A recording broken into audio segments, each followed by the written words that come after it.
Desde el principio de la Primera Guerra Mundial, Alemania se aprovechó del punto más débil de Gran Bretaña, un vasto imperio difícil de defender, una pérdida fatal. La jugada se basaba en que era posible que Gran Bretaña lo arriesgara todo para protegerlo, incluso la victoria en el frente occidental. La guerra en Europa significaba guerra en el mundo. Primera Guerra Mundial.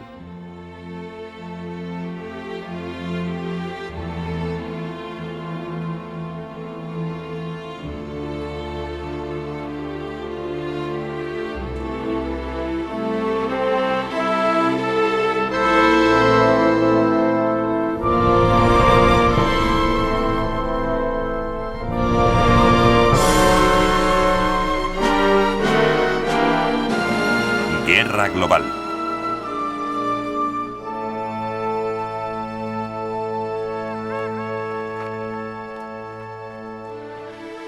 Alemania tuvo la idea de llevar la guerra más allá de Europa, pero no fue por motivos expansionistas, ni mucho menos por intentar dominar el mundo. El objetivo era aliviar la presión a sus ejércitos en Europa, atacando al Imperio Británico, esperando así desviar tropas, navíos y recursos a la defensa de las lejanas colonias. Gran Bretaña tampoco había pensado en ampliar su imperio, pero no quería perder el que ya tenía. Mientras Alemania quería extender la guerra por todo el mundo, Gran Bretaña quería desesperadamente limitarla.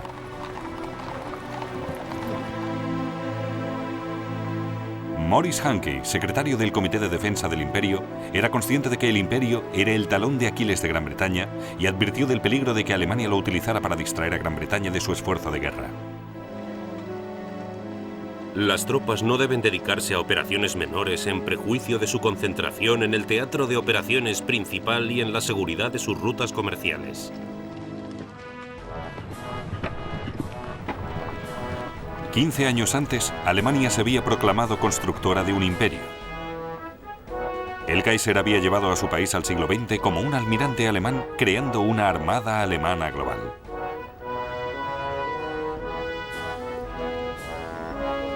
La gran idea era la Weltpolitik, una política de imperialismo en ultramar. La gran idea de su ministro de Exteriores, Bernhard von Bülow. Los días en los que los alemanes dejaron la tierra a un vecino, el mar a otro, y se quedaron solo con el cielo para sí mismos, ya han pasado. No queremos que nadie se quede a la sombra, pero nosotros también exigimos nuestro lugar bajo el sol. Alemania había llegado tarde al juego de los imperios, pero en 1900 tenía Togoland, Camerún, el África alemana del sudoeste, ahora Namibia, y el África alemana del este, ahora Tanzania. Su bandera ondeaba sobre pequeños territorios del Pacífico, Nueva Guinea, Samoa y la Micronesia. Contaba con un importante reducto en China, en Tsingtao, donde abastecía sus barcos de carbón y elaboraba cerveza. El gran almirante Alfred von Tirpitz lo consideraba solo el principio. Tenemos ante nosotros el principio de una nueva división del mundo.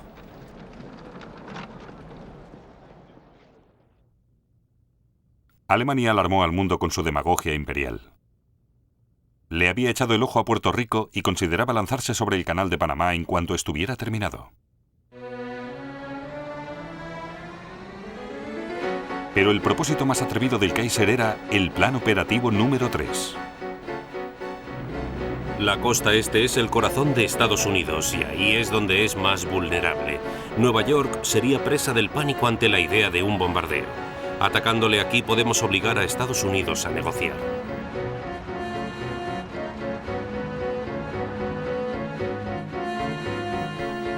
Los planes secretos de Alemania en 1903. Atacar la costa este con 60 barcos y 100.000 hombres. Bombardear Manhattan y capturar a Boston.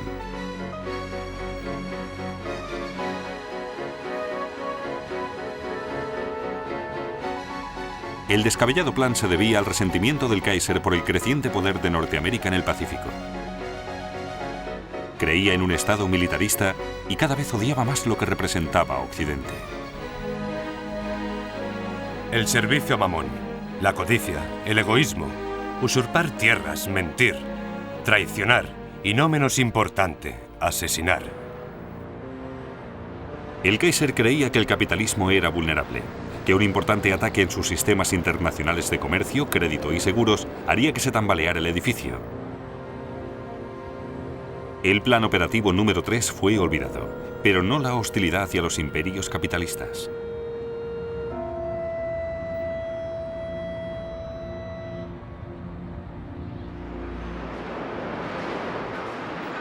En 1912, Alemania había cambiado la Weltpolitik por una política más realista. Ahora su maquinaria militar se preparaba para una guerra europea, no para una global, y el ejército vio incrementado su presupuesto, no la armada. El primer día de guerra encontró a la flota de alta mar alemana atrapada por la poderosa marina británica en el Mar del Norte. Lo único que tenía la marina alemana para amenazar a todo el imperio británico eran 17 cruceros repartidos por todo el mundo, unidos a Berlín por una red de radio.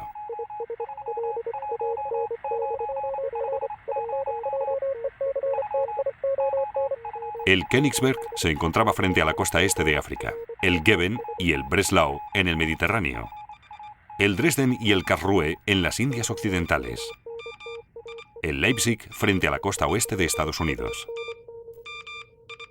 Pero la mayor concentración de cruceros era la poderosa flota del este de Asia, del almirante Graf von Spee, con base en Tsingtao, China.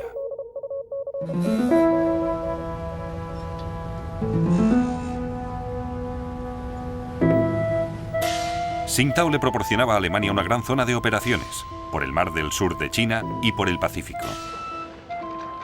Apoderarse de ella cortaría la línea vital de la flota. Gran Bretaña vio la necesidad, pero carecía de los recursos. A los 2 días de empezar la guerra, acudió a su aliado, Japón.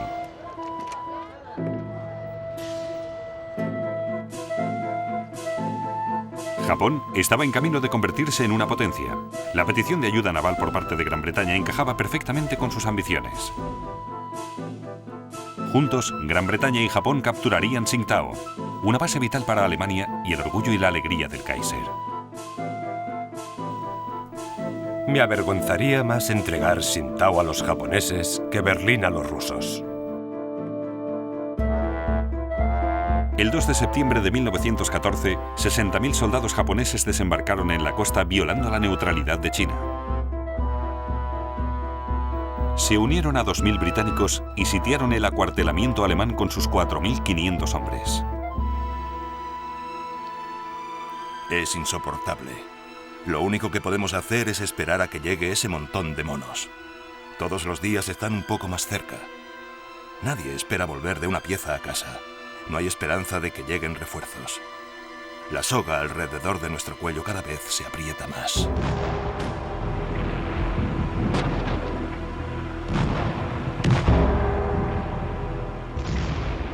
Durante toda una semana, los japoneses bombardearon Tsingtao.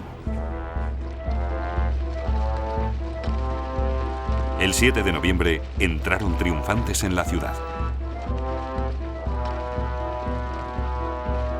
Algunos alemanes se mofaron de las simbólicas fuerzas británicas por haber permitido que los japoneses hicieran el trabajo sucio.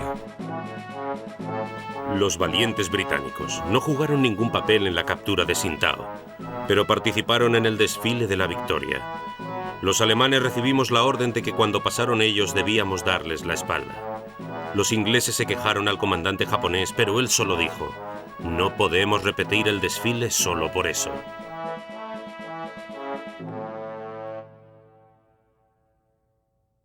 La captura de Tsingtao le proporcionó a Japón su rampa de lanzamiento para crear su propio imperio. A las pocas semanas exigió territorios y derechos comerciales a China. Japón también se apropió de todas las posesiones alemanas al norte del Ecuador. Australia y Nueva Zelanda no perdieron tiempo en apoderarse de aquellas que quedaban al sur. Para frustración de Norteamérica, Gran Bretaña le había dado más poder a Japón en el Pacífico. Un paso clave en un proceso que daría lugar un cuarto de siglo después a Pearl Harbor.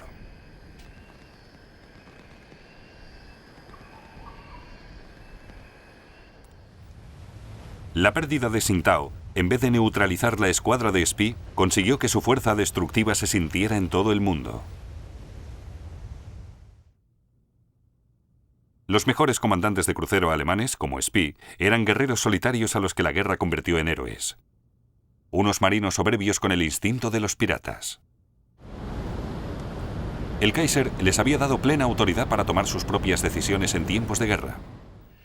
La gran responsabilidad del oficial al mando se verá incrementada por la posición aislada de su navío. Pero no debe mostrar ni un momento de debilidad.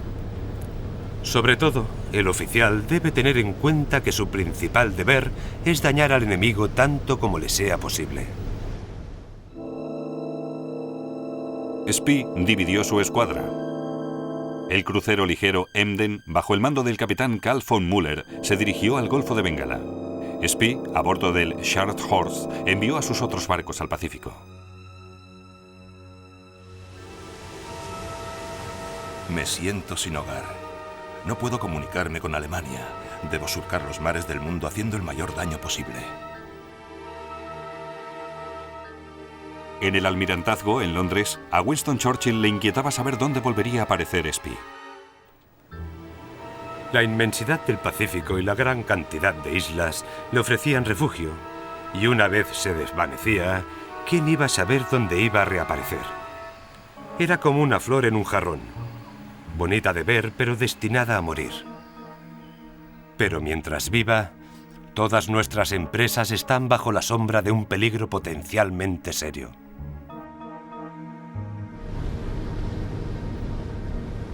Spee tenía una preocupación constante. Los cruceros necesitaban carbón cada 8 o 9 días o quedarían inmovilizados. Se dirigió a Chile, país neutral, donde le esperaba el carbón.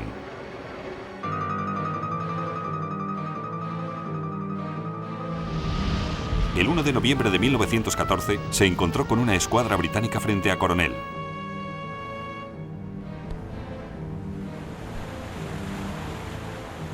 La batalla que siguió inspiró una película en la posguerra. El comandante británico era el almirante Sir Christopher Cradock, con órdenes de Londres. Parece que el Gneisenau y el Scharnhorst se dirigen hacia Sudamérica. Prepárese para recibirles en compañía. Cradock disponía de un barco mejor armado que la escuadra de Spee, pero era más lento y se había quedado rezagado. Cradock se dirigía a toda máquina hacia unos buques enemigos mejor armados que el suyo. Ignoró su propia regla empírica.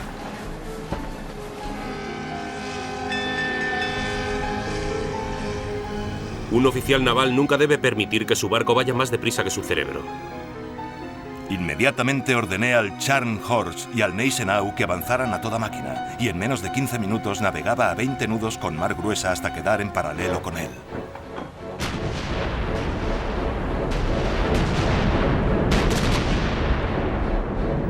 Los barcos de Cradock no podían competir con los de Spee.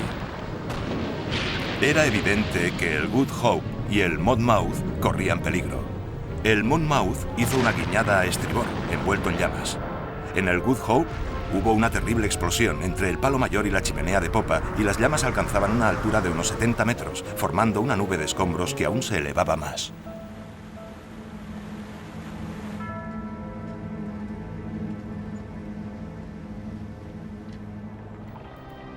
Perecieron 1.600 marinos británicos. Fue la peor derrota naval de Gran Bretaña en 250 años.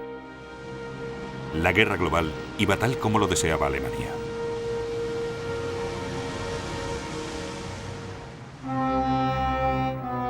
Solo cuando se comprende y se es consciente de lo que es la India, la fuerza y la grandeza de Inglaterra, solo entonces se sabe que hasta el último nervio de un hombre o toda la energía que pueda dedicar a algo no podría ser dedicada a una causa más noble que mantener tensas las cuerdas que unen a la India con nosotros. El Imperio Británico y su red comercial eran el mayor recurso aportado a la guerra. Y la India era el corazón del mismo. Los lazos nunca habían sido más estrechos, razón de más para que Alemania deseara cortarlos. Estas finas líneas en el mapa eran el centro de un intenso estudio tanto en el almirantazgo británico como en el alemán y en las casetas de derrota de los buques de guerra. Los dedos trazaban las líneas vitales de navegación por el Canal de Suez. Frente a Ciudad del Cabo en Sudáfrica, todos se pusieron a reflexionar. ¿Cómo protegerlos? ¿Cómo cortarlos? Y una de las mentes más agudas se encontraba en el puente del crucero alemán Emden. Un mes antes de abandonar la escuadra del almirante Spee, el capitán Karl von Müller lo llevó hasta el Golfo de Bengala. En 1932, los alemanes rodaron una película sobre su odisea.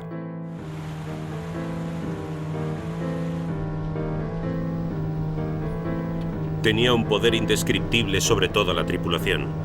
Nunca daba órdenes, solo expresaba sus deseos. Desde el momento en que tomó el mando del buque, nunca abandonó el puente. Allí es donde permanecía de pie, dormía, se sentaba y estudiaba las cartas. Allí es donde quería estar, ganando o perdiendo.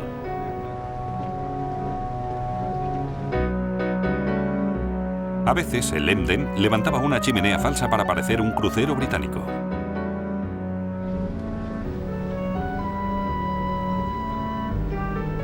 Un gran buque de vapor apareció frente a nosotros y, pensando que éramos un buque de guerra inglés, se alegró tanto de nuestra presencia que izó una gran bandera británica. Me hubiera gustado ver la cara de su capitán cuando izamos nuestra bandera y le invitamos elegantemente a entretenerse con nosotros. El capitán Müller se hizo famoso por trasladar a toda la tripulación y los pasajeros a salvo al Emden antes de hundir su barco. Siempre les dábamos tiempo para que pudieran recoger sus pertenencias personales. Normalmente dedicaban el tiempo a asegurarse de que su preciada provisión de whisky no se desperdiciara con los peces. Normalmente Müller liberaba a sus agradecidos prisioneros.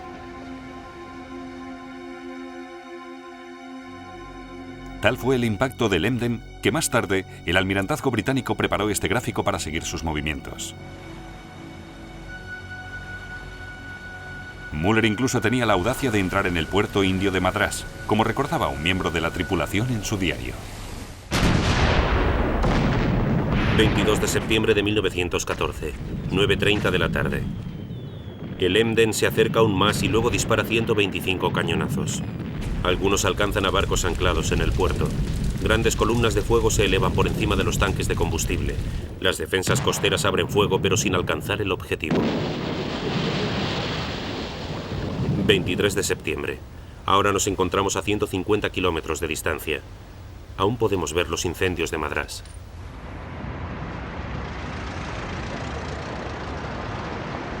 En la ciudad de Londres, los gastos de transporte y las pólizas de seguro subían espectacularmente. En un momento, toda la flota comercial británica en el Golfo de Bengala permanecía atracada en el puerto por miedo a caer en las garras del intrépido capitán Müller. Los solitarios cruceros alemanes empezaban a dañar el esfuerzo de guerra británico. 3 transportes esperan en Calcuta por miedo al Emden. Esto implica retrasos en el transporte de artillería y caballería. El gabinete ha tomado una decisión. La aniquilación de esta plaga es un tema de capital importancia. Mientras el Emden agobiaba a los británicos en un extremo del Océano Índico, 25 buques de guerra de la Marina Real buscaban al crucero Königsberg en el otro, frente a la costa de la colonia del África alemana del Este. Había bombardeado Zanzíbar y había hundido un crucero ligero británico desde su escondite secreto en el delta de Rufiji. Los frustrados británicos decidieron estrangular todas sus posibles bases, empezando por el puerto de Tanga.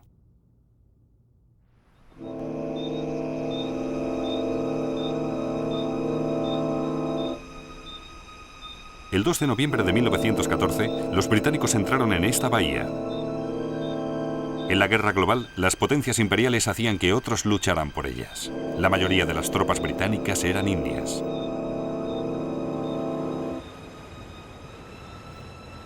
Su llegada fue atentamente observada por Thomas Plantan, un africano de 16 años que combatía con los alemanes. Los barcos británicos que se acercaban tenían todas las luces encendidas y parecía que no quisieran ocultar su presencia. Nosotros estábamos emboscados esperándoles, ocupando nuestras posiciones en las ametralladoras. Muchos de ellos murieron al desembarcar, otros incluso murieron antes de salir del agua.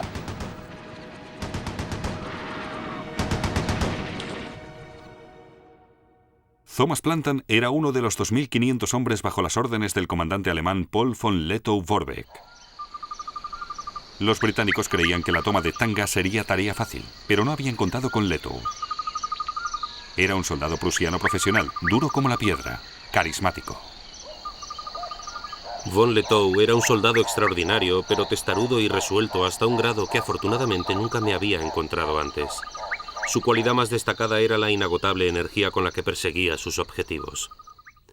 Normalmente esto quedaba enmascarado por su persuasivo encanto que sabía desplegar cuando quería. En el barco con destino a África había conocido a Karen Blixen, quien más tarde escribiría Memorias de África. Es evidente que desplegó todo su encanto para ella. Un oficial alemán, von Lettow, que pertenece a una familia muy antigua de Mecklenburger, ha sido un gran amigo para mí. Deberías oír cómo hablan de él aquí, como el genio más grande de su época. A pesar de perder muchos hombres durante el desembarco, los británicos amenazaban Tanga. El gobernador Schnee ordenó a Lettow que evacuase la ciudad antes de verla destruida, pero Lettow había ido a África a luchar. Era crucial impedir que el enemigo se estableciera en Tanga, dándole una base desde la que avanzar hacia el norte. No podía permitir que las órdenes del gobernador de salvar Tanga se antepusieran a dicha prioridad. Lettow efectuó el reconocimiento de las posiciones británicas personalmente montado en bicicleta. También pidió refuerzos. 3 compañías de soldados alemanes llegaron a Tanga en tren. Aquí, el 4 de noviembre de 1914, se enfrentaron a los soldados indios de Gran Bretaña, reclutas pobremente entrenados.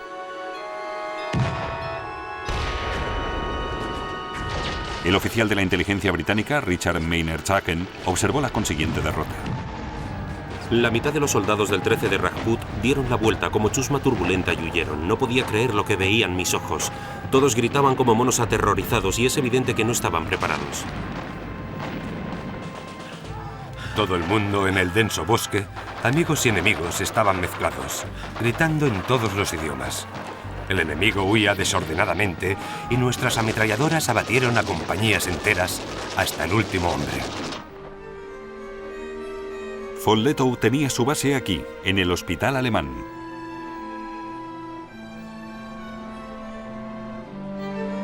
Después de 2 días de duros combates, los británicos enviaron a Richard Maynard Jacken para negociar la rendición.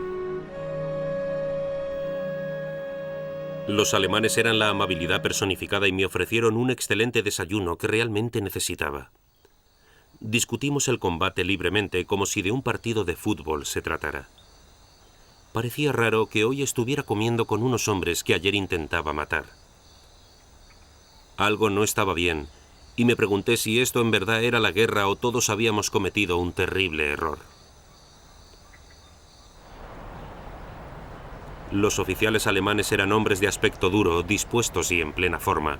Consideraban la guerra como un nuevo deporte.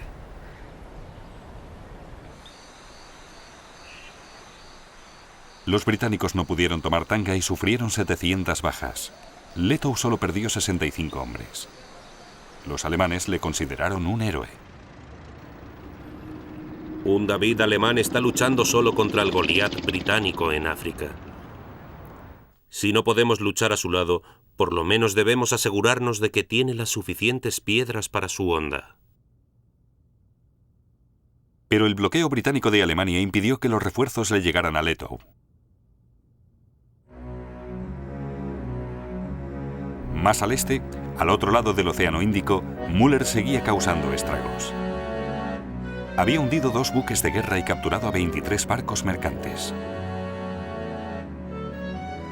El 9 de noviembre de 1914, el Emden atracó en las Islas Cocos para destruir la estación de radio británica. Pero el operador de radio se percató de la falsa chimenea del Emden y pidió ayuda. El crucero australiano Sydney recibió el mensaje y puso fin a la extraordinaria carrera del Emden.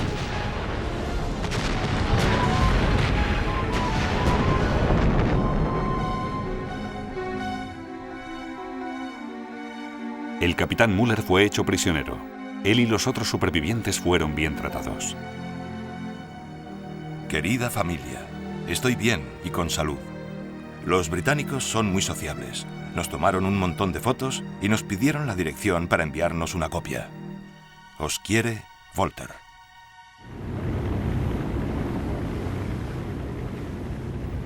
Ahora, la suerte también abandonó al almirante Graf von Spee. Los británicos corrieron el riesgo de separar a dos de sus más modernos cruceros de combate del crucial bloqueo de Alemania en el Mar del Norte para enfrentarse a él. El 8 de diciembre de 1914, el comandante alemán Hans Pockhammer avistó sus enormes mástiles mientras recalaba en Port Stanley en las Islas Malvinas. Se dio cuenta de que los británicos estaban mejor armados y eran más rápidos. Notamos un nudo en la garganta, una contracción, como si no pudiéramos tragar, ya que eso significaba una batalla a vida o muerte, o mejor dicho, una batalla que terminaría con una muerte honorable. La flota alemana intentó huir, pero los cruceros británicos eran demasiado rápidos. A la 1:25 del mediodía, Spee viró para enfrentarse a ellos. Pero los británicos se cuidaron de no ponerse al alcance de sus cañones, disparando los suyos a una distancia de 1.600 metros.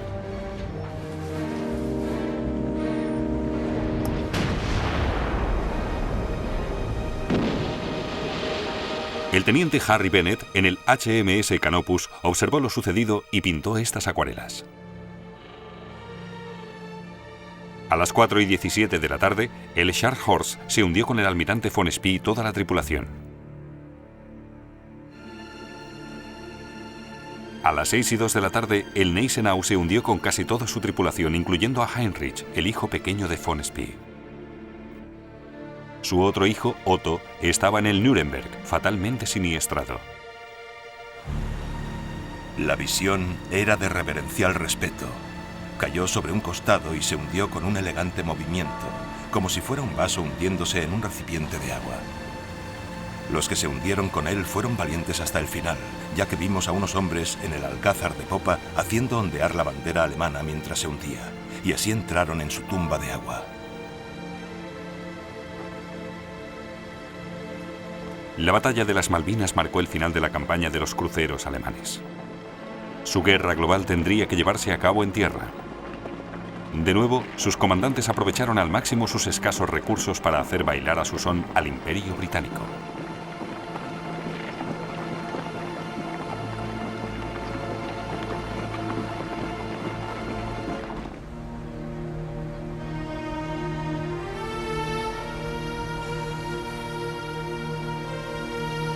El Canal de Suez presentaba una excelente oportunidad para Alemania para acosar al Imperio Británico. Una crucial ruta marítima vulnerable a los ataques de fuerzas terrestres. Pero los alemanes no podían prescindir de ningún hombre del frente occidental, por lo que Berlín recurrió a la Turquía otomana, su aliado desde noviembre de 1914.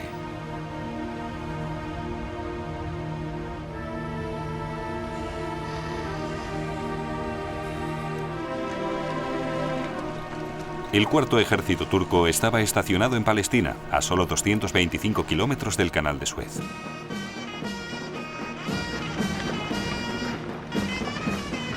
Los turcos aceptaron ayudar a capturar Suez, asignando a ello estos 19.000 soldados. Lo vieron como el primer paso para su propia reconquista de Egipto y Libia.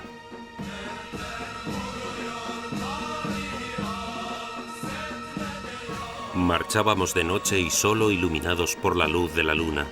Mi corazón estaba lleno de melancolía, mezclada con la esperanza del éxito al ritmo de la canción La bandera roja ondea sobre el Cairo, con la cual los batallones que conformaban la vanguardia abrían camino por el interminable desierto, débilmente iluminado por el pálido brillo de la luna creciente.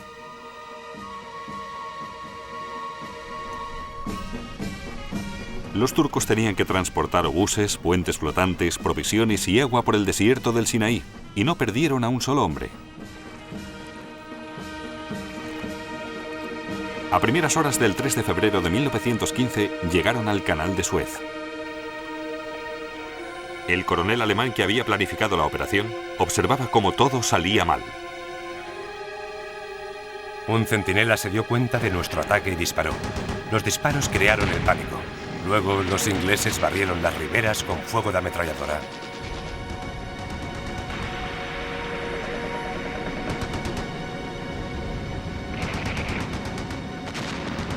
Los turcos encontraron el canal defendido por 9 buques de guerra británicos y 30.000 soldados indios, atrincherados para defender sus posiciones. Las tropas otomanas sufrieron 1.200 bajas. Los supervivientes se retiraron por el desierto.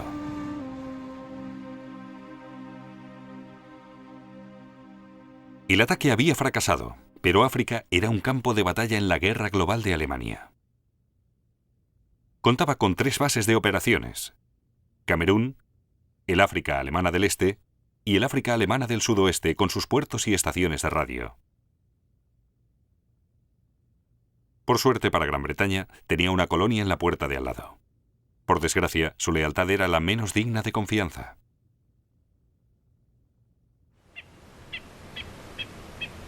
La Unión de Sudáfrica era racialmente diversa: negros, boers y colonos británicos. Solo 15 años antes, Gran Bretaña había sostenido una sangrienta guerra contra los boers. Muchos de ellos no sentían ningún amor por Gran Bretaña. No se podía contar con su lealtad. Como un comandante le dijo al primer ministro sudafricano Louis Botha: mis hombres están listos. ¿Contra quién lucharemos? ¿Contra los ingleses o los alemanes? Pero Sudáfrica estaba idealmente situada para lanzar un ataque contra el África alemana del sudoeste. Lewis Harcourt, secretario colonial británico, aceptó el desafío. Si los ministros desean y se sienten capaces de apoderarse del África alemana del sudoeste, lo que al mismo tiempo les daría el control de las estaciones de radio allí situadas, lo consideraríamos un gran y urgente servicio imperial. El gobierno de Sudáfrica aceptó prontamente porque tenía sus propias ambiciones imperiales. Quería conquistar el África alemana del sudoeste para sí.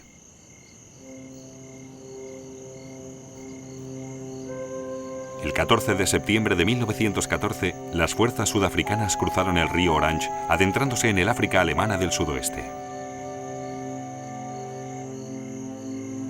Pero los alemanes se habían adelantado, como muy pronto descubrirían los sudafricanos, cuando se detuvieron en las charcas de Saint-Fontaine.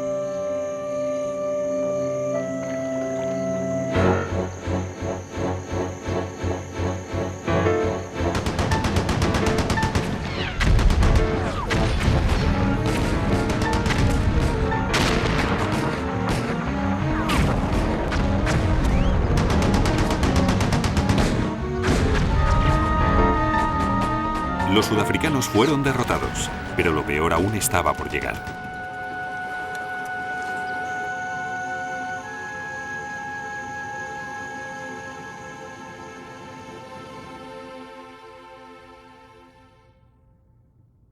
Parte de Sudáfrica inició una rebelión armada. Al mando de las fuerzas del norte de la ciudad del Cabo estaba Manny Marich. Valiente e inflexible, Manny había luchado una campaña de guerra de guerrillas contra Gran Bretaña en la Guerra de los Boers. Simpatizaba por completo con Alemania. Recibí un telegrama ordenándome que comandara un importante comando en el África alemana del sudoeste. Había tomado la decisión de no luchar por el Imperio Británico y mis oficiales y soldados estaban de acuerdo conmigo. En octubre de 1914, Manny Marich cruzó el río Orange, adentrándose en territorio alemán por Schwyz-Drift para reclutar tropas alemanas.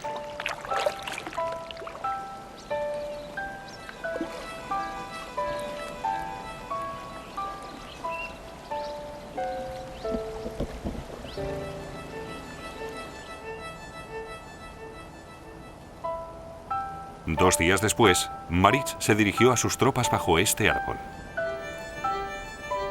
Bien, hombres, no queremos ser gobernados por los judíos y los financieros de Inglaterra.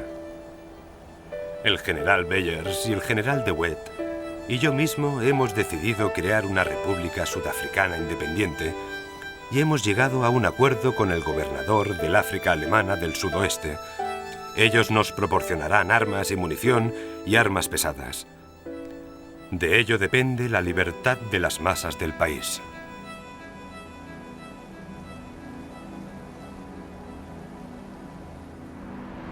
La petición de ayuda por parte de Gran Bretaña había llevado a su colonia al borde de la guerra civil. En Londres, el secretario colonial Lewis Harcourt temía la desintegración de la Unión de Sudáfrica.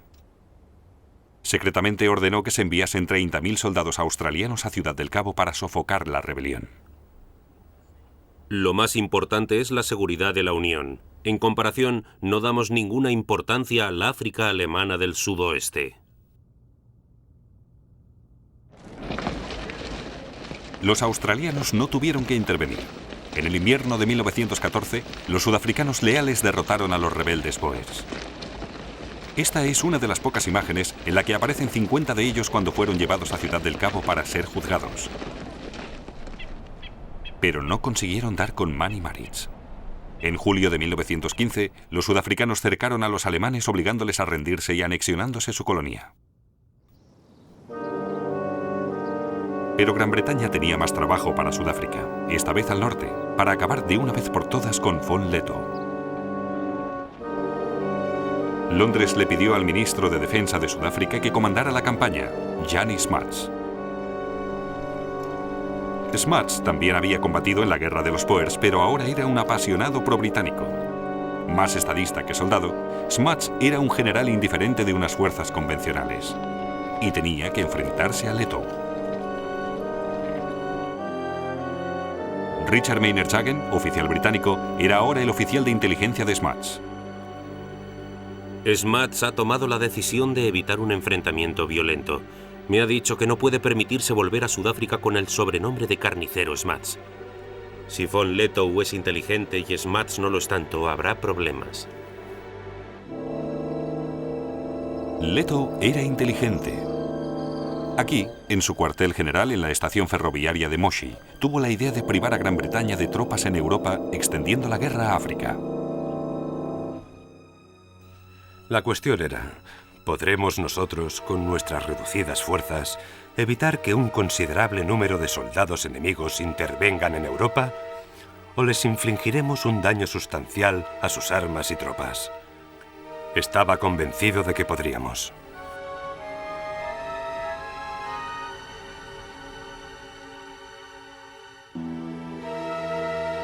En agosto de 1916, Lettow se había convertido en un experto en el juego del gato y el ratón. Von Lettow es muy astuto y no podremos cogerlo con simples maniobras. Él conoce el terreno mejor que nosotros. Creo que nos espera un costoso juego del escondite y von Lettow seguirá jugando en algún lugar del África tropical cuando se llegue a un alto el fuego. Smuts le ha costado a Gran Bretaña cientos de vidas y millones de libras esterlinas.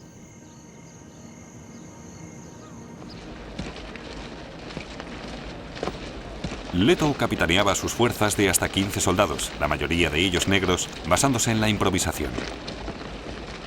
Desde marzo de 1916 no le llegaron suministros procedentes de Alemania, pero consiguió mucho con poco, como explica Ludwig Deppe, uno de sus oficiales médicos. Cuando no había munición, Lettow intentaba fabricar sus propios cartuchos.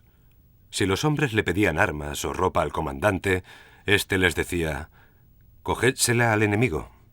Lettow hacía la guerra a precio de coste.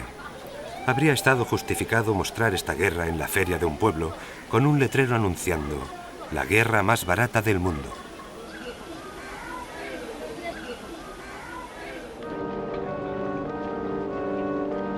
Johnny Smuts contaba con unas fuerzas 5 veces superiores a las de Lettow y los consiguientes recursos. Pero cuanto más se adentraba en el África alemana del Este, más se alargaba su línea de aprovisionamiento.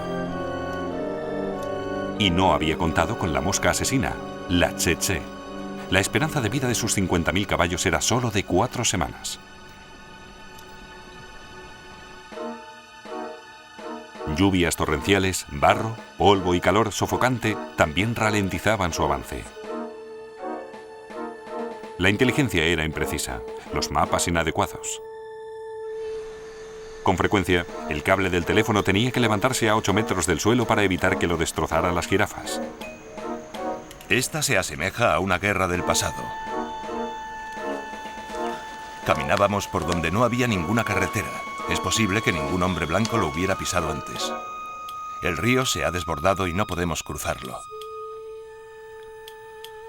Al otro lado nos observan las patrullas alemanas, pero los cocodrilos se encargan de mantener la paz entre nosotros.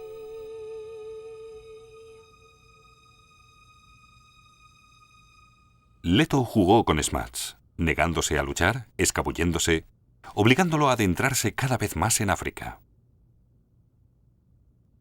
A medida que avanzaban, extendían el dolor y la destrucción de la guerra, arrastrando cada vez a la población nativa.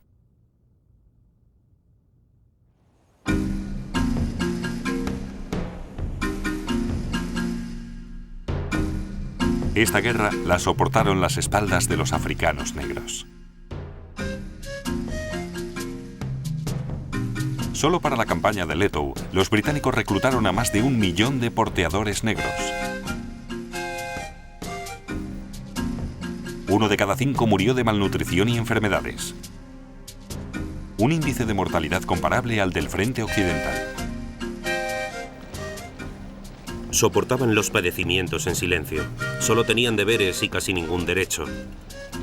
Caían en el barro con su pesada carga y eran cruelmente forzados a levantarse y seguir adelante.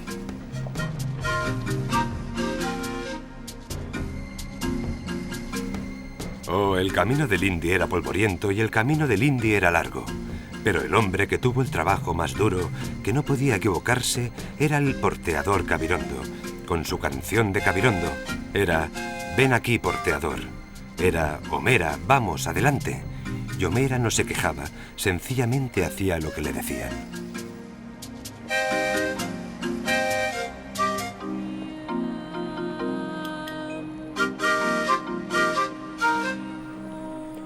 Lo que Smuts se ahorraba en el campo de batalla lo perdía en el hospital, ya que de hecho estábamos luchando contra África y el clima, no contra los alemanes. A principios de 1917, de los 20.000 sudafricanos, más de la mitad ya habían sido enviados a su casa inválidos. Fueron reemplazados por soldados negros de Nigeria y Ghana.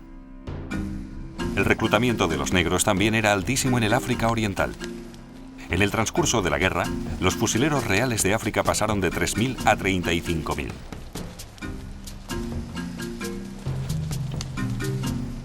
Fololiyani Longwe hablaba por muchos de los soldados negros.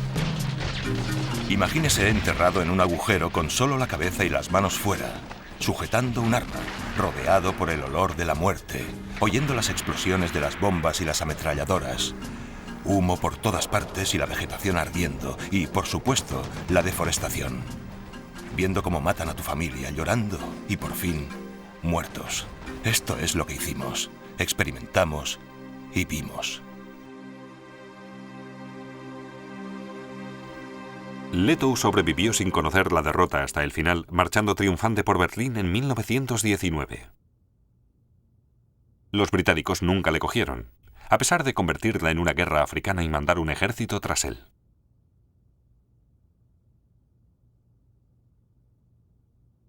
Pero Gran Bretaña y Francia tenían tales reservas de hombres en las colonias que desde 1914 los transportaban a Europa. Unas extraordinarias fotografías en color francesas del mundo que sirvió en el frente occidental.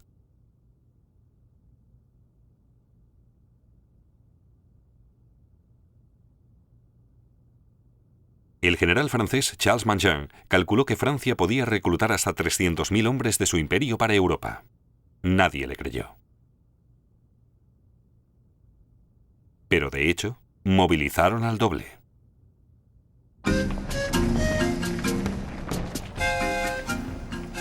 Las tropas negras poseen las cualidades que se exigen en una guerra moderna: resistencia, tenacidad, instinto para el combate, ausencia de nerviosismo y una incomparable resistencia. No solo disfrutan con el peligro y una vida de aventuras, sino que son esencialmente disciplinados.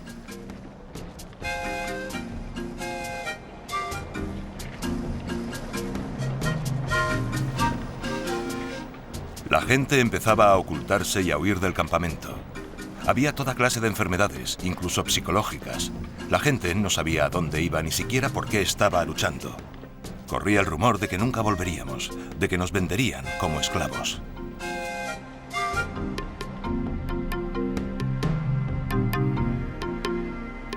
La India le proporcionó a Gran Bretaña 1.750.000 hombres durante la guerra.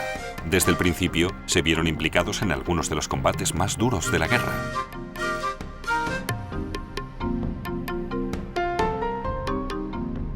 Un indio le escribió a un amigo: La guerra es una calamidad en 3 mundos y a mí me ha obligado a cruzar los mares y vivir aquí.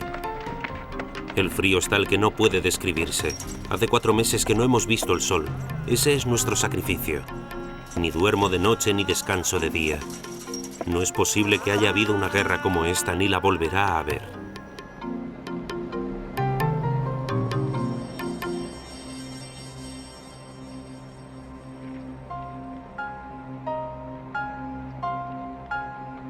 Algunos hombres, como Jason Jingo, acostumbrados al racismo habitual del gobierno colonial, volvieron a casa con una mayor autoestima.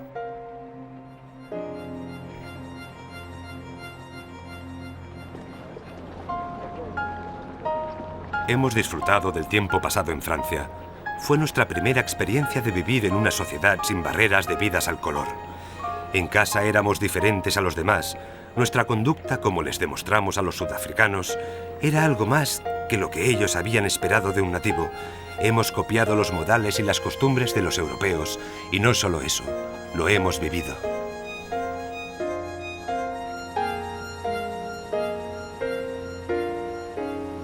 Pero después de la guerra, Jason Jingo y los otros supervivientes no volvieron a la misma África.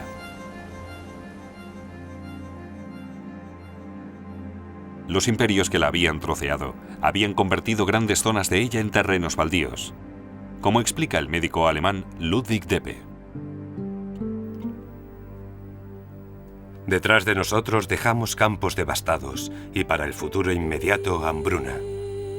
Ya no somos los agentes de la civilización.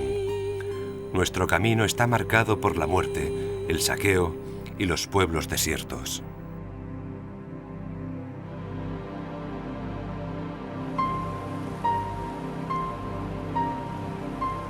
Pasarían años antes de que despertara el nacionalismo africano, aunque unos cuantos ya habían empezado el viaje. En 1914, John Chilembwe desafió las bases de la guerra y el lugar de África en ella, y sus palabras perseguirían a los oficiales coloniales durante años.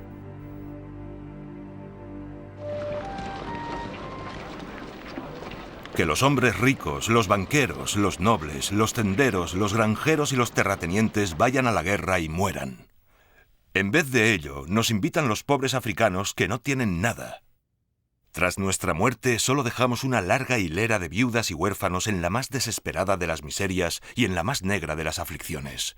Morir por una causa que no es la nuestra.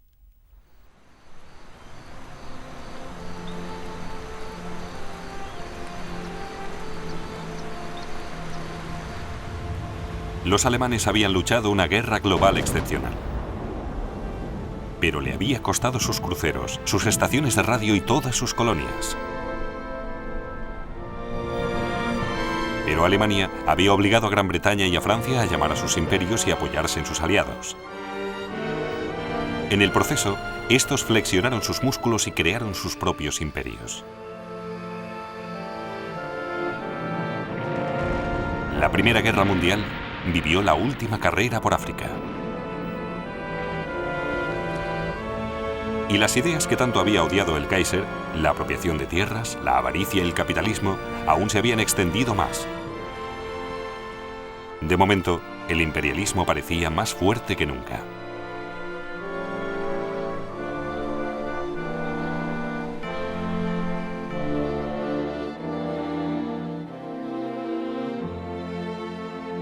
En el siguiente episodio de Primera Guerra Mundial se llama a la Yihad, la Guerra Santa en Oriente Medio, la pesadilla de Galípoli y la agonía del pueblo armenio.